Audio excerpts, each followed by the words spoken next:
그 다음에 이제 19페이지 보시면은 그 면접법 보이죠? 자, 면접법 관련 속에 해석이란 말은 질적 연구에 쓴다 이 말입니다. 여기서는 여러분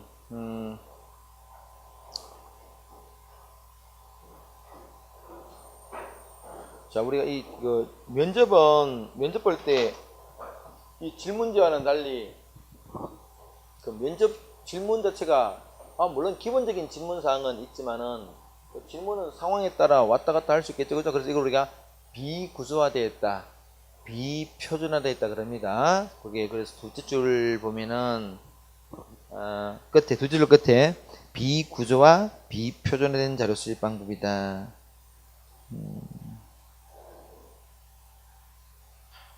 그래서 여러분 장점 동그라미 2번에 보시면 자료 수집 과정에서 유연성이 있단 말은 그런 말이야. 뭐 이렇게 물어보고 상황 봐서 저렇게 질문도 바꾸고 하면서 어떤 원하는 그런 정보를 좀 알다는 거죠.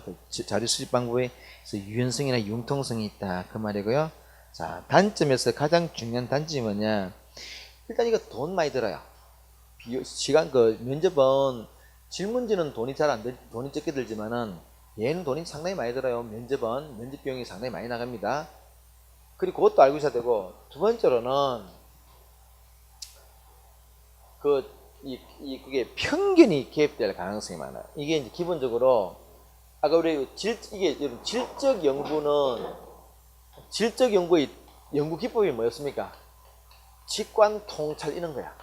이게 그래서 뭔가 이게 좀 은밀성은 좀 떨어져요. 그러다 보니까 통찰 과정에서 통찰은 그냥 본인이 느끼는 거잖아요, 그죠? 느끼는 과정에서 자신이 뭔가 편견을 가지고 있으면은 그게 상당히 그 편견 자체가 통찰하는 데 악영향을 많이 끼칩니다. 그래서 그걸 우리가 이 질적 연구의 공통적인 문제점이 뭐냐?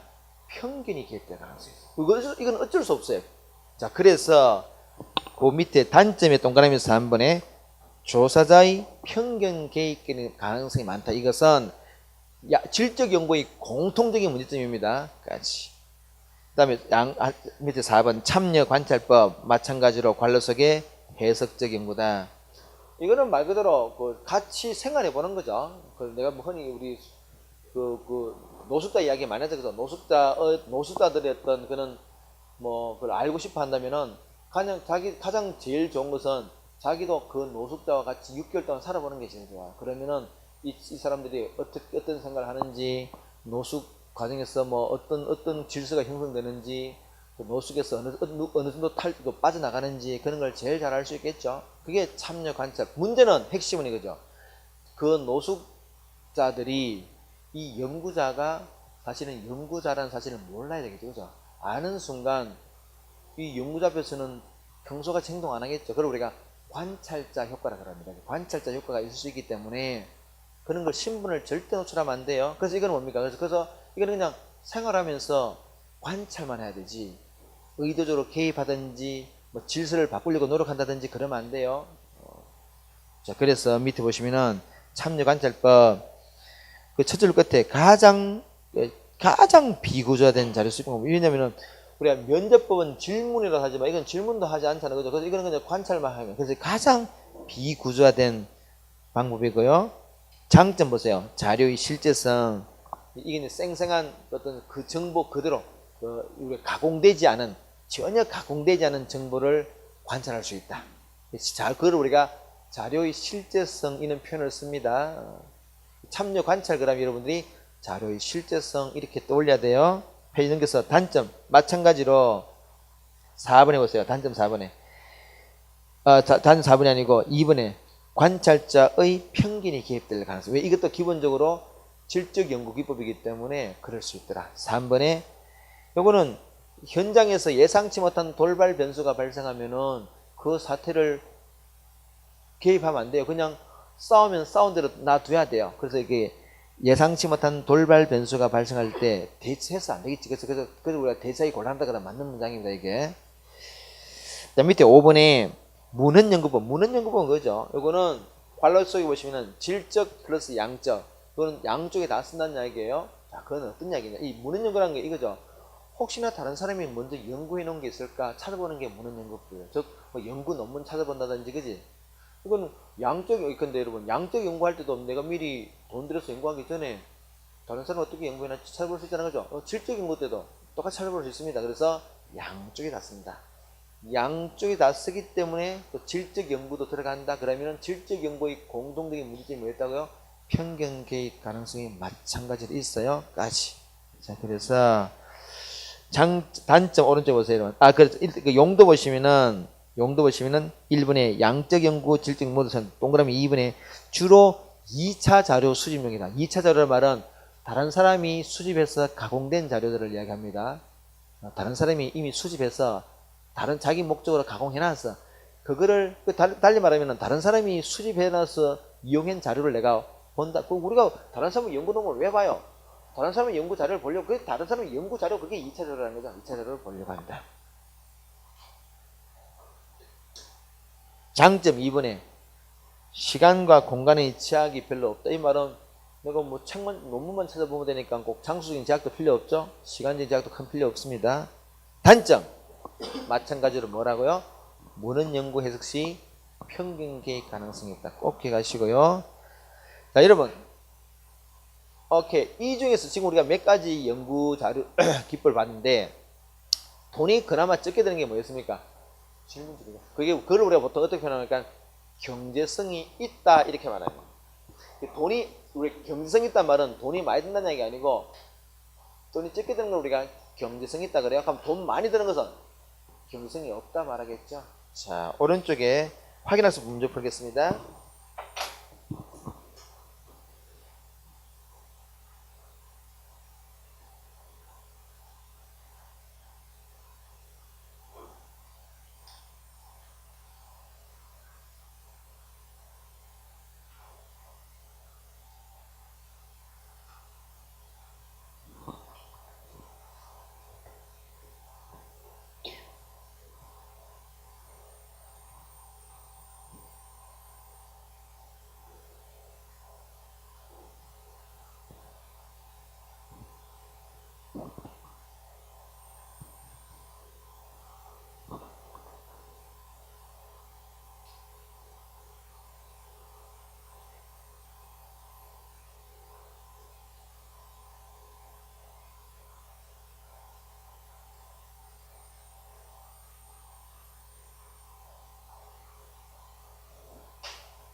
그게 경제성을 봤더니 경제성이 있는 것은 뭐밖에 없어요? D밖에 없네. 그럼 D가 뭐라고? 질문지로 되겠지. 나머지는 다 경제성이 없대요. 돈이 많이 든다는 이야기죠. 그죠? 두 번째, 조작화 정도 보겠습니다. A는 여러분, 플러스는 조작을 심하게 한다는 이야기죠. 뭐예요? 실험하는 거지. 근데 B는 뭡니까? 마이너스 말은 절대 조작하지 않는다는 이야기죠. 눈으로 쳐다보기만 한다. 참여 관찰법. 그죠?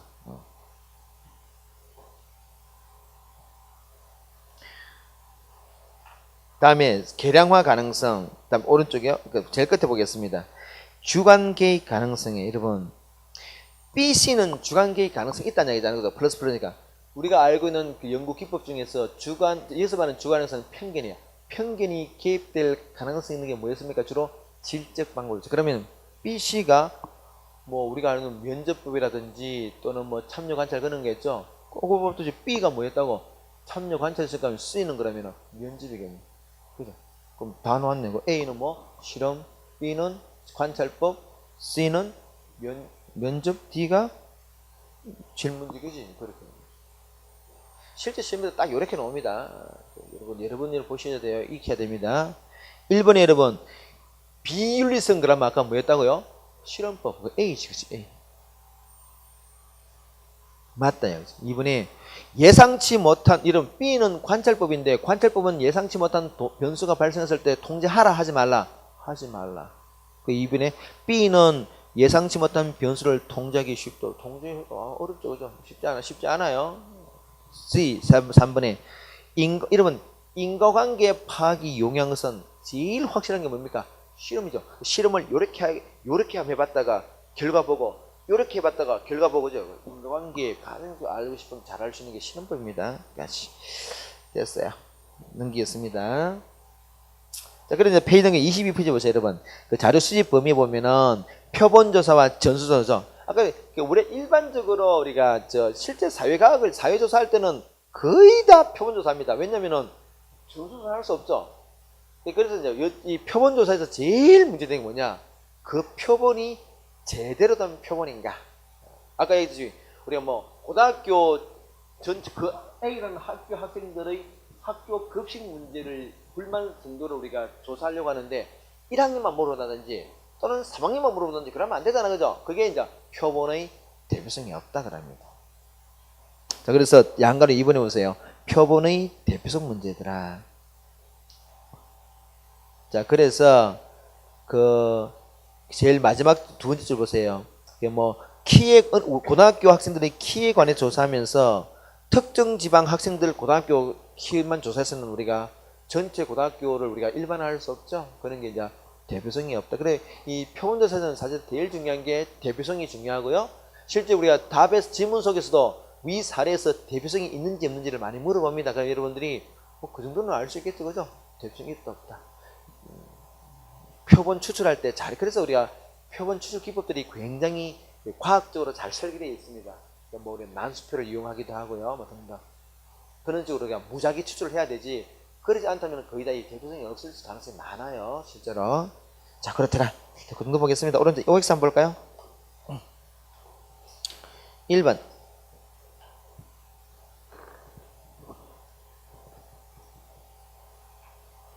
계량화 일반 법칙 발견 목적이 뭐라고요? 양적 기법의 구체적 목적이 양적 연구를 왜 하느냐? 일반 법칙을 찾기 위해서 한다 이거지. 그렇더라. 4번. 개념의 조약적 정의가 이루어지는 단계가 어디고? 연구 설계. 그죠? 질문지를 꾸밀 때, 그죠? 이웃 할아버지와의 친밀도를 물어보는 게 아니고, 뭐를 물어봐야 돼요? 고스톱 몇 번 치는가를 물어봐야 돼요. 질문지를 꾸슬 쓰잖아, 그지? 그런 고민하는 단계가 어디라고? 연구 설계 단계라는 거예요. 연구 설계 단계. 5번. 가설은 같이 중립적인 진술을 이어야 해요. 그죠? 가설을 세팅할 때는 같이 개입되지, 그죠? 그러나 가설을 문장으로 꾸밀 때는 같이 중립적으로 문장을 말해야 됩니다. 오케이. 9번.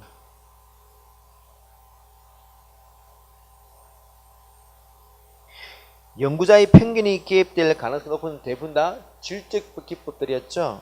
문헌연구법은 다 쓰니까 그건 마찬가지고 면접법, 관찰법, 그지?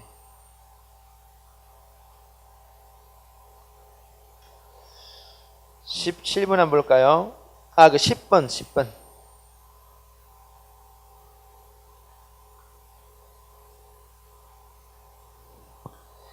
실험법은 자극을 주는 집단이 뭐라고? 그게 실험 집단이죠. 말 그대로 실험한다는 이야기지. 그래서 자극을 준다는 이야기입니다.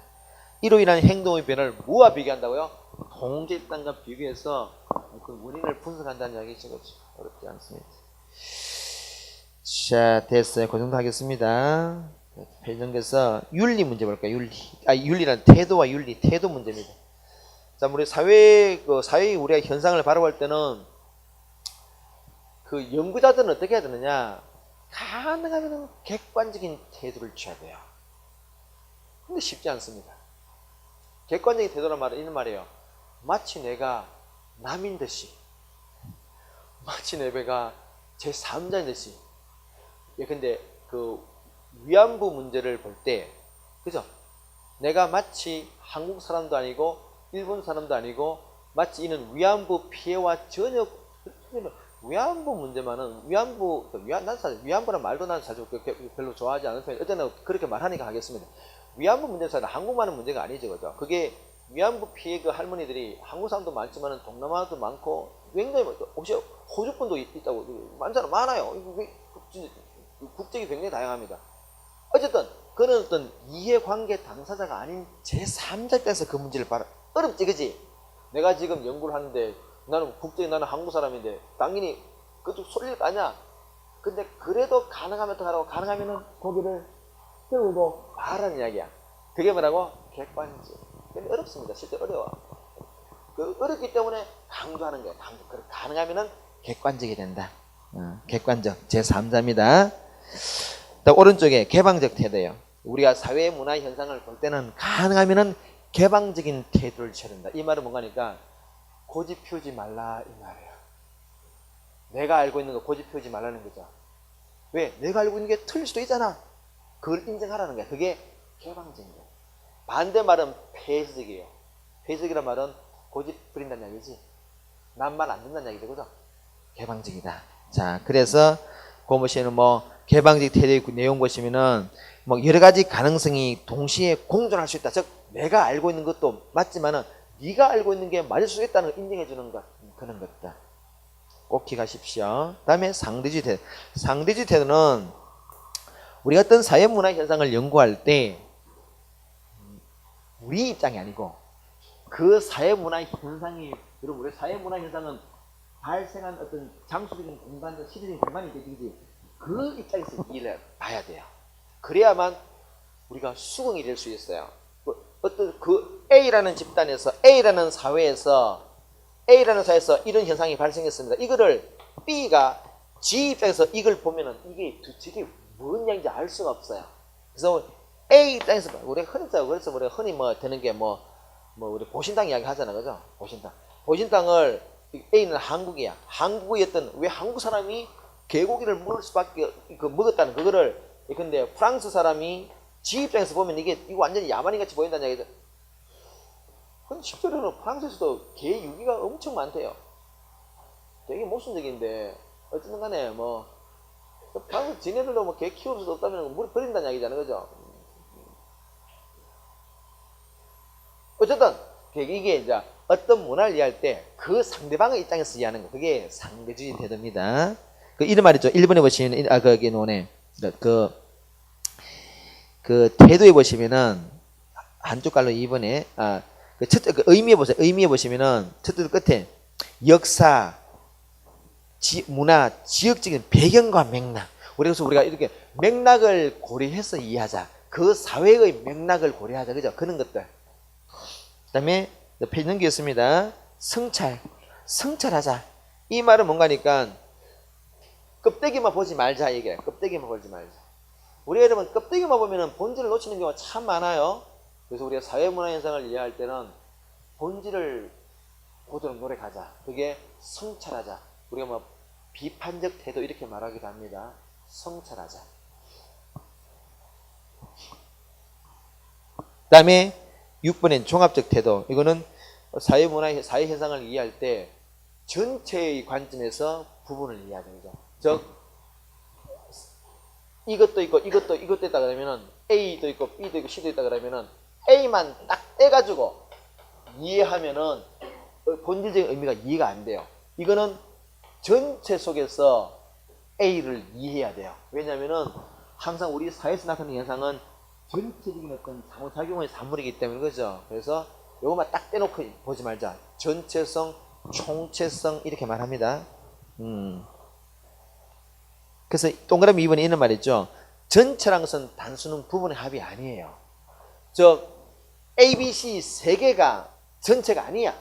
이거는 전체라는 것은 A, B, C뿐만 아니라 그게 상호작용들과 플러스 알파가 더 있을 수 있다는 이야기죠. 그래서 이거는 단순히 그래서 우리가 어떤 부분을 이해할 때는 만약에 단순한 부분의 합이라 그러면은 부분의 이해를 통해서 전체를 이해할 수 있으면은 사회라는 그런 게 아니라는 거죠. 그래서 전체 속에서 그 부분을 조망해야 된다. 그 이야기예요.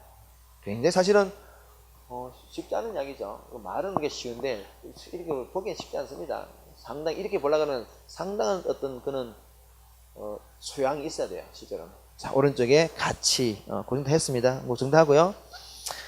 뭐 사실과 여러분 개념 보기에서 사실과 가치는 사실은 팩트죠. 팩트와 가치, 사실과 가치의 차이점은 검증 가능한 이야기지. 우리가 사실 문제는 검증할 수 있어요. 달리 말하면 확인할 수 있다는 거지.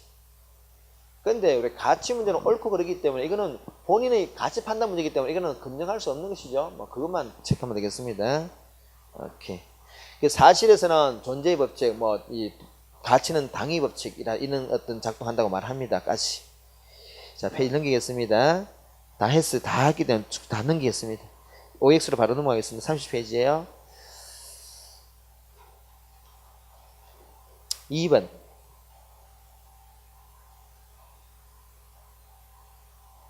요게 개방적이고 3번은요.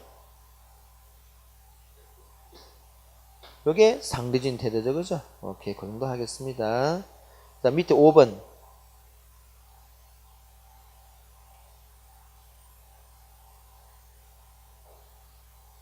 연구 주제 설정한다. 가설 설정한다.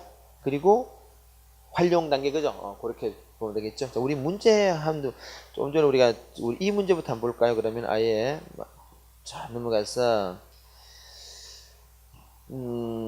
조금 어렵게 처음 하신 분들은 좀 어렵게 느껴질 수 있지만은 한번 시도 한번 해보겠습니다. 일단 여러분 일단은 13번 한번 볼까요?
자, 같이 한번 볼까요? 여러분 문제를 잘 보시면은 연구 주제가 뭐예요?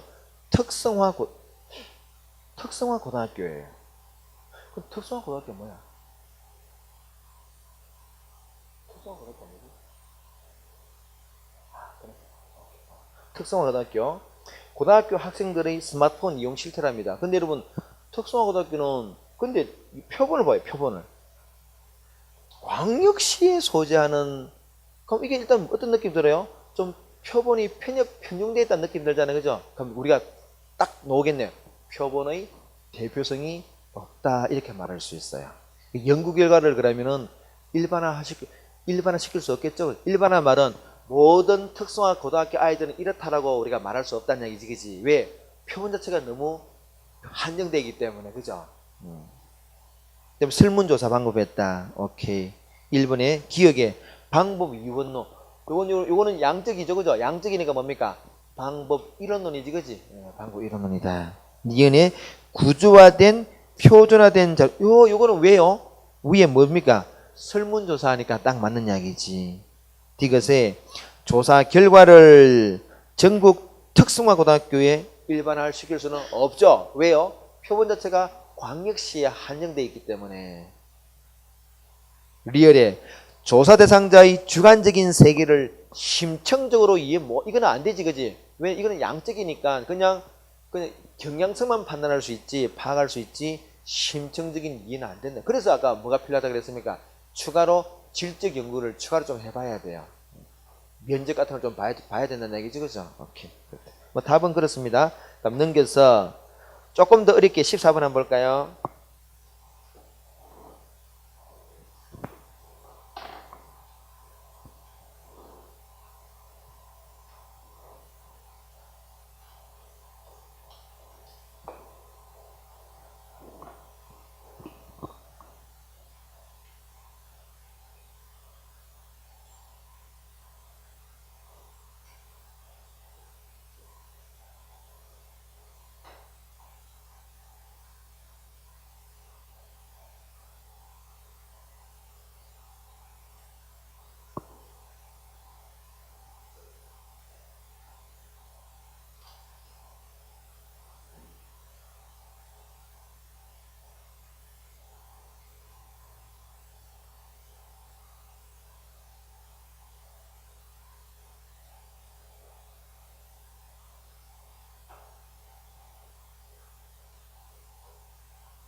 자, 같이 한번 볼까요? 이 문제는 여러분 지금 우리 가설부터 한번 볼까요?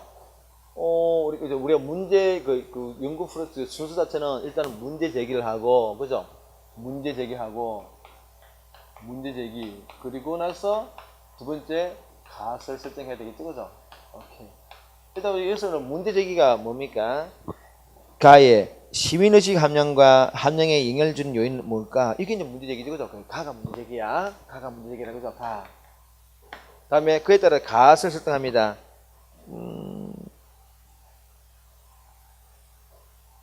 오케이, 라네, 그지? 선행 연구를, 이러면 선행 연구를 검토했단 말은 이게 문헌 연구를 이용했다는 이야기입니다. 그러니까 이게 선행 연구란 말은 미리 누군가가 선행, 앞서서 연구한 것을 참고했다. 그래서 우리가 보통 가설을 설정할 때 어떤 방향으로 가설 설정해 볼까? 참고로 보통 뭐를 많이 활용하느냐? 선행 연구를 많이 활용합니다. 그래서 이게 보통 문헌 연구가 따라와요. 논문을 본다는 이야기지, 그지? 그래서 선행 연구 검토 후 가설 설정했다. 가설, 라지, 그지? 라예요? 라다, 그지? 그 다음에 이제 우리가 연구 설계해야 되겠죠? 연구 설계입니다. 연구 설계는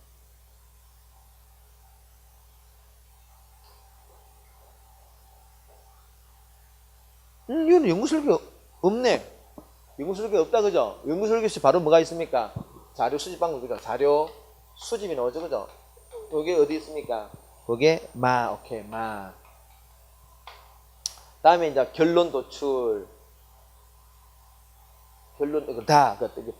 자료 수집하고 분석, 그지? 분석하고 나서 이제 결론 도출했어요. 결론 도출이 다지, 그지? 다예요. 다음에 마지막으로 그럼 했으니까 이제 제안을 해야 되겠지. 제안, 이게 됐습니까? 난지 건의하는 거죠. 건의한다.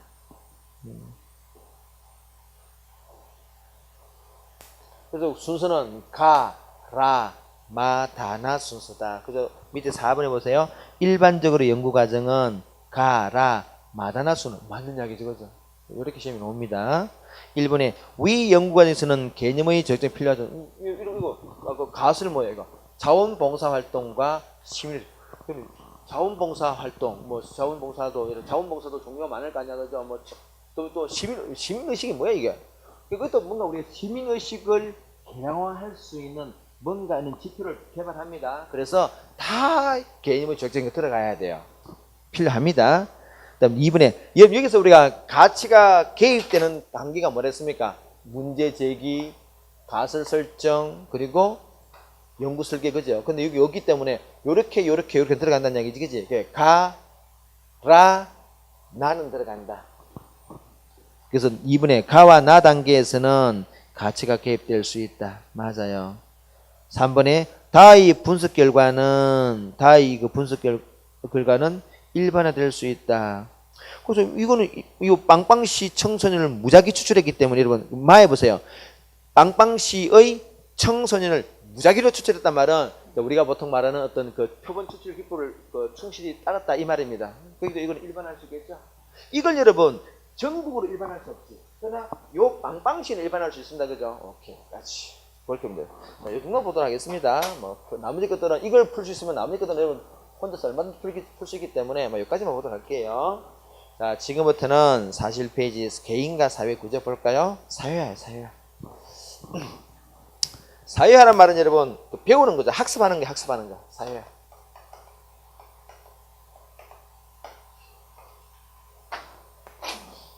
사회화. 여러분들 다 배우죠. 지금도 배우는 중, 여러분들 지금도 그 사회화는 우리가 단계가 여러 가지가 있는데 원초적 사회화도 있고 제사회도 있습니다. 원초적 사회화는 이거죠. 원초적 사회화는 여러분들이 태어나서 보통 청소년 보통 청소년 때 배우는 그런 우리가 보통 사회화가 원초적 사회화라고, 제사회화는 성인 되고 난 이후에 새롭게 배우는 게 제사회화입니다. 여러분도 어떻게 보면 다 지금 현재 제사회화 과정들이에요. 어쨌든 사회화라는 것은 학습하는 거다. 그죠? 그래서 밑에 의미 나오죠. 습득하는 두 번째 줄 보시면은 습득하는 거다. 습득하는 거, 배우는 거다. 그지? 자, 그래서 페이지 넘겨보겠습니다. 이 밑에 보면 사회화 수단 보시면은 모방과 동의서, 이거 우리 시험에는 안 나오지만은 가장 대표적인 사회화 수단이 사실은 모방하고 요즘 이제 우리 기름 아시죠? 내 딸내미가 이제 39개월 들어왔는데 요놈이 이제 요즘 아빠와의 애착관계 좀 있어요. 보통 여러분 그 엄마보다는 아빠가 잘 놀아주잖아. 그래서 아빠가 잘 놀아주기 때문에 보통 아빠랑 애착관계 좀 잘 형성되는 것 같아요. 그래서 내가 하는 거 다 따라하거든요. 따라하고 뭐 그래서 요즘 그래서 그 영어를 조기 교육하는 게 아니고 이제 애들이 우리 애가 좀 말이 좀 빨라요. 그래서 내가 좀 말이 좀 빠르길래 내가 이렇게 학습이라보다는 그냥 그 영어를 조금 가르치고 있어요. 가르친다보다는 그냥 일상적인 그 대화를 그냥 영어로 좀 하려고 노력을 해요. 그러면 곧잘 따라해요. 내가 이게 지가 뭔지 모르잖아. 근데 똑같은 행위를 반복하면은 그 상황에서 그는 하는 걸 아는 거야. 그래서 뭐 돌면서 뭐 턴어라운드 그러면 지가 돌면서 턴어라운드 이야기해요. 내가 턴어라운드 그러면은 돌아. 그건 이거 놀란 게 아니고 우리 강아지하고 똑같아요. 그치? 우리 강아지 이렇게 해가지고 강아지가 요 말 자체가 돌아라는 얘기구나. 지가 돌았더니 주인이 깎아주면은 여기 그런 말이구나 따라하잖아. 똑같아. 이게 뭐 사실 나는 이제 여러분 방이 없을 때는 우리 딸내미하고 되게 많이 가능하면은 내가 집에 있는 날 잘 없기 때문에 이럴 때는 하여튼 재밌게 놀려고 하는데 보면 게임을 봐봐요. 이 언어라는 건 결과적으로 있잖아요. 언어는 사실은 얼마나 자주 이렇게 접촉하는 게 노출되는 문제거든. 여러분들이 지금은 여러분이 한국말을 그냥 배운 것 같아? 진짜 여러분 부모님들이 그 말 하나를 가르치려고 수백 번 했을 거야. 아빠 포크. 자, 그거를 이제 똑같은 상황에서 내가 영어로 표현하면은 똑같은 문장을 계속 반복해주잖아. 그러면 지가 그 말이 뭔지는 잘 모르지만 하여튼 그 상황에서 그는 쓴다는 걸 알겠니? 이게 언어라는 게 여러분, 이게 여러분, 우리 여러분들은 수업용으로 영어를 하니까 짜증나고 막 그런데 이거는 언어라는 것은 얼마나 자주 접하는가 이야기예요. 그래서 여러분들 영어가 좀 어렵게 느껴지잖아요. 그거는 할 수 없어요. 그건 여러분 잘 안 접하기 때문에. 그래서 여러분들은 그냥 내가 평소에 얘기하잖아. 사회공부는 인사말에 나온 시간은 딱 그냥 영어 자꾸 보면 돼요. 이거 보면은 좀 친해진다는 이야기야. 친해지면 전수가 잘 나옵니다. 안 친해지면 전수가 잘 나올 수가 없어요. 자주 봐오는 이야기야. 사회는 여기서 끝나면 돼. 별도로 사귀려고 하지 말고 그냥 여기서 그냥 사귀도 헤어져. 다음 시간에 또 봐 하고 빨리빨리 끝나면 돼. 근데 문제는 이때 잘 집중해야 돼. 이때 머릿속에 이게 우리 그림 그리잖아, 그죠? 친구랑 호프, 빙수, 놀이공원 떠오르면 안 돼. 이때는 그냥 여기 가득 뭐가 쳐야 돼요? 이게 들어야 돼. 집중. 자, 넘기겠습니다. 그다음 뒤에 이제 사회화를 바라는 관점 넣어줘. 사회화를 바라는 관점입니다. 관점. 자, 그럼 이 사회화라는 것은 우리가 기본적으로 우리 그 사회는 우리 누구다든 다 사회화 과정을 거치죠. 달리 말하면은 우리 사회의 어떤 규범이라든지 규칙 이런 거를 학습해야 됩니다. 그걸 우리가 어떻게 이해하는가요? 어떻게 그런 현상을 우리 아이가 우리 사회의 규범 체계를 어린이집이든지 또는 그죠 우리 엄마 아빠로부터든지 또는 누구게 배우잖아요, 그죠? 또는 할아버지 할머니도 배웁니다. 그 과정을 우리가 어떻게 이해하는가? 자, 크게 기능론은 말 그대로 우리 사회에 잘 적응하기 위해서 그런 과정이 필요하다 이렇게 봐요. 그리고 그 사회 안의 기능은 역할은 그런 역할이고, 그럼 그 문제는 우리가 그 학습시켜주는, 그 아이에게 주입시켜주는 또는 노출시켜주는 그 사회의 구체적인 내용은 우리가 어떻게 볼 것인가? 그거는 사회 전체가 합의를 받다. 즉 우리 구성원 전체가 다 그 내용은 옳은 내용이야 라고 인정해 줬다는 게, 예를 들어서 이때 우리 교재다시피 여러분, 우리 노동자들이 파업하는 것은 우리 경제에 부정적이다. 근데 삼성전자 회장이 그룹 재벌의 총수가 구속되면은 우리 경제에 치명적이다 라고 만약에 우리 뉴스라든지에서 계속 여러분에게 말한다 그러면은 그건 어떤 내용이냐? 기능론 관점에서는 그거는 우리 사회의 전체 구성원들이 그 내용은 맞다라고 인정해 줬다는 거예요. 그런데 반면에 갈등론은 웃기는 소리 하지 마. 그 사회화의 내용은 뭐냐? 우리 사회 전체가 동일해 준 것이 아니고 누구요? 특정 집단의 이해관계일 뿐이라는 거죠. 특정 집단의 시각일 뿐이라는 거죠. 그 특정 집단은 누구겠습니까? 보통 지배 집단이에요. 그리고 그러면 이런 관점에서 사회화를 하는 것, 즉 아이들이 이런 내용을 보고 익히는 그 과정은 어떤 과정이냐? 기능론에서는 우리 사회에 잘 적응하고 우리 사회가 가장 잘 돌아가기 위해서는 사회 과정이 필요하다고 말하지만 여기서는 뭔가니까 기존의 지배 계급, 지배 질서를 유지시킨다 이렇게 본다고 합니다. 전 시각이 다르죠, 그죠? 오케이, 요 정도 느낌을 가지면 됩니다. 자, 그래서 기능론 보세요. 그 첫 번째 점 보시면은 사회를 유지한다. 기능론 두 번째 점 보세요. 굵은 것이 나오죠, 그죠? 즉 사회의 그 내용은 뭐냐? 구성은 전체가 합의를 본다. 전체라는 단어가 핵심입니다. 전체. 반면에 갈등론은 뭐예요? 갈등론은 뭐냐? 지배 계층을 위한 것이다. 지배 계급을 위한 것이다. 이걸 우리가 보통 지배 계층이란 말하지 않고 실제로 문제 나올 때는 뭐라고 하느냐? 특정 계층 이렇게 나옵니다. 특정이라는 단어를 씁니다. 그럼 특정이라는 말을 여러분이 지배 계층 이렇게 연관을 해야 돼요. 그 정도 밑에 거는 미시는 굳이 보지 않겠습니다. 자, 밑에 사회의 유형 보세요. 원초적 사회화. 원초적 사회화. 원초적 사회화는 말 그대로 뭐 태어나서 성인까지예요. 오른쪽에 제사회화. 이거는 성인이 되고 난 이후에, 성인된 이후에 새로운 환경에 적응하는 과정들이죠. 탈사회화. 이거는 까먹는 거지. 내가 기존에 알고 있던 기본 세계를 까먹는 것들, 그지? 여러분들은 시험 치고 나면은 바로 자동적으로 탈사회가 되죠. 뭐 사회? 그런 게 있었나? 그런 사회 과목이 있었습니까? 이렇게 나오잖아, 그지? 그때는 탈사회가 빨리 돼야 돼. 빨리 하고 나서 또 새로운 걸 집어내야 돼, 그지? 그게 탈사회예요.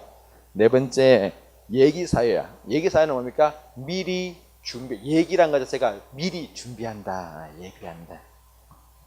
거기 넣어줘. 뭐 이민자 교육 또는 뭐 이런 것도 그죠? 아니면 신입사원 연수. 뭔가 구체적인 직위를 주기 전에 그 미리 앞으로 담당할 일을 준비시키는 작업들 얘기사회야. 박스 한번 보겠습니다. 박스에서는 4번만 보도록 하겠습니다. 뭐 퇴직 후에 좀 걱정이죠. 퇴직하고 나면은 할 일이 뭘까? 여러분 지금 우리 아버지도 나이가 90이고 올해 우리 어머니가 83이에요. 사실 우리 동기들 대학 친구들 보면 지금 뭐 부모님이 다 계신 경우가 잘 없어요.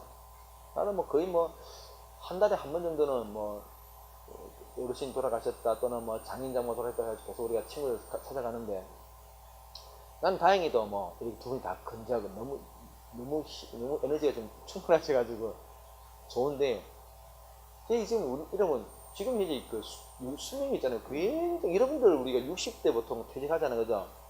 한 30년은 살아야 돼요. 우와, 은퇴 생활이 30년이야. 미치자, 그지? 그런데 돈이 있으면 괜찮아. 돈이 있으면 괜찮아. 제일 치는 게 뭡니까? 돈도 없고 자식도. 자식은 있는 게 좋을까 없는 게 좋을까 잘 모르겠어요. 나도 자식인데 나도 자식으로서 부모한테 하는 짓거리 보면은 꼭 있는 게 좋은 것만 아닌 것 같아. 근데 할아버지 할머니 쪽에서는 손자 손녀가 있으면 그는 진짜 에너지 원기소야. 에너지 충만해야. 올해 나도 이제 우리 추석 때 우리 형제들은 대충 여러분 나이가 다 많으니까 우리 내 조카는 다 여러분 내 조카는 여러분 지금 내 조카보다 나이가 적을 수가 있어. 내가 조카 한 10놈쯤 있는데 지금 어저께 장가고 애를 하나 낳았어요. 그게 내 애는 있잖아요. 39개월이 조카가 생겼어. 왜냐면 내 조카가 애를 낳았으니까 나는 둘째 할아버지 된 거야. 왜? 내 조카가 애를 낳았으니까 할아버지잖아. 내 애는 뭡니까? 졸지에 얘가 고모가 된 거야. 고모뻘이 된 거지. 그래서 내가 그랬어요. 우리 애가 내 기쁨인데 태명이 기쁨이야. 그래서 이름보다는 태명을 잡아. 기쁨아, 네가 어린이집에 가서 애들한테 친구들한테 물어봐봐. 혹시 이 중에 조카 있는 손 들어봐봐. 동겠네. 이래 그 말 왜 하는 거니까. 아빠 왜 나는 동생이 없어? 이렇게 물어보는 거야. 왜 동생이 다른 데는 동생이 있는 것 같은데 지금 동생이 없잖아. 아빠 왜 나는 동생이 없어? 애가 좀 시무룩해. 내가 그거 보면 되게 마음이 안 좋아요. 혼자만 노는 거 내가 되게 재밌어서 흐린데. 그래서 내가 그만은 동생이 없지만은 난 조카가 있잖아. 조카가 있잖아. 괜찮아. 아 참. 아이고 봅시다. 그런 거래. 그래서 퇴직했는데 퇴직하게 되면은 문제는 세컨잡이 있어요. 세컨잡. 인생의 이모작을 시작해야 돼요. 그죠? 그래서 보통 이 양반은 빵집을 하려고요. 회사 다니면서 제빵 학원에 다니면서 준비했다는 얘기지. 그럼 제빵 학원에 다니는 성격이 뭐냐? 미리 준비하는 거죠. 뭐예요? 기사회하죠. 또 뭡니까? 제사회죠. 그죠? 그래서 우리가 여기서 내가 말하고 싶은 것은 앞에서 봤던 예기사회와 제사회 이런 것들이 딱딱 떨어진 게 아니라 겹칠 수가 있다는 거죠. 오케이. 그래서 동그라미 4번 보세요. 퇴직 후 빵집을 열기 위해서 미리 제빵학원에 수입하는 것은 예기사회이자 제사회하다. 그지? 오케이. 그 좀 밑에 조금만 더 보겠습니다. 밑에 사회화 기간이에요. 이것도 잘 나오죠. 그러니까 내용은 요거 간단한데 시험에 잘 나옵니다. 1차적 사회화 기간은 뭐냐? 가장 기초적인 사회화가 이루어지는 장소예요. 가족. 아까 내가 전 엄마 아빠가 이렇게 왼손 오른손 가르쳐 주고지 이런 것들. 왼쪽 오른쪽 가르쳐 주고 이런 것들. 가족, 친족, 지역사회 이런 것들. 2차적 사회는 좀 전문적인 기능. 이건 학교죠, 학교.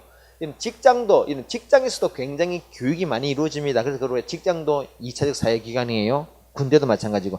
동료 집단. 직장에 있는 동료 집단들이 많이 가르쳐 주니까 동료 집단. 대중매체도 마찬가지입니다.